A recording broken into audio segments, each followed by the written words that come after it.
Bismillah, walhamdulillah, wassalatu wassalam ala rasulillah, wa ba'd. Mes frères et sœurs, est-ce que quand on fait des bonnes actions, on a le souci de l'acceptation de cette œuvre ou non? Car il arrive souvent qu'on fasse des bonnes actions, mais qu'on ne se soucie pas de l'acceptation de l'action. C'est-à-dire que pour nous, c'est 100% sûr que ça va être accepté. On n'a pas cette vraie crainte d'Allah subhanahu wa ta'ala qui nous fait cogiter, nous fait réfléchir et qui nous pousse à toujours faire des du'as pour demander à Allah subhanahu wa ta'ala d'accepter nos œuvres.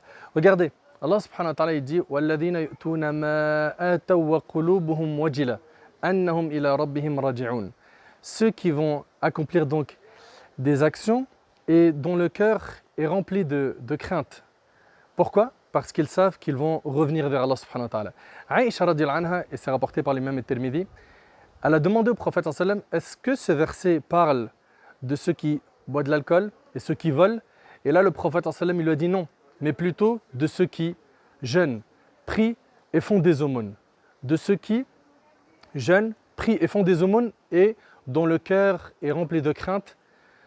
De crainte par rapport à quoi? Par rapport au fait que est-ce qu'Allah subhanahu wa ta'ala va accepter de leur part ou pas? C'est-à-dire que le pieux, quand il fait la bonne action, il doit toujours avoir ce khawf min Allah subhanahu wa ta'ala, cette crainte d'Allah subhanahu wa ta'ala, cette peur qu'Allah subhanahu wa ta'ala n'accepte pas de lui. Donc insistez dans vos invocations en demandant à Allah subhanahu wa ta'ala d'accepter nos œuvres et soyez à l'image des compagnons radiyallahu anhum. Regardez, Abu Bakr as-Siddiq radiyallahu anhu, il disait j'aurais aimé être un oiseau afin qu'Allah subhanahu wa ta'ala ne me juge pas le jour du jugement. Omar ibn Khattab radiyallahu anhu, il va voir Hudhayfa ibn al-Yaman, il lui dit est-ce que mon nom a été mentionné par le prophète sallam dans la liste des hypocrites?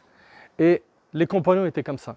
Ils faisaient des bonnes actions et ils étaient soucieux du qaboul, de l'acceptation. Attention, ce n'est pas un appel à avoir uniquement que peur d'Allah. Car tu es, en tant que croyant, comme un oiseau. Tu as l'aile de l'espoir à droite, l'aile de la peur à gauche. Et le tout est piloté par la tête qui est l'amour. C'est-à-dire qu'on adore Allah subhanahu wa ta'ala avec espoir de sa miséricorde, avec crainte de son châtiment. Et le tout est piloté par quoi? Par l'amour qu'on a pour Allah subhanahu wa ta'ala. qu'Allah il accepte nos actions. هذا والله أعلم. سبحانك اللهم بحمدك أشهد أن لا إله إلا أنت أستغفرك وأتوب إليك.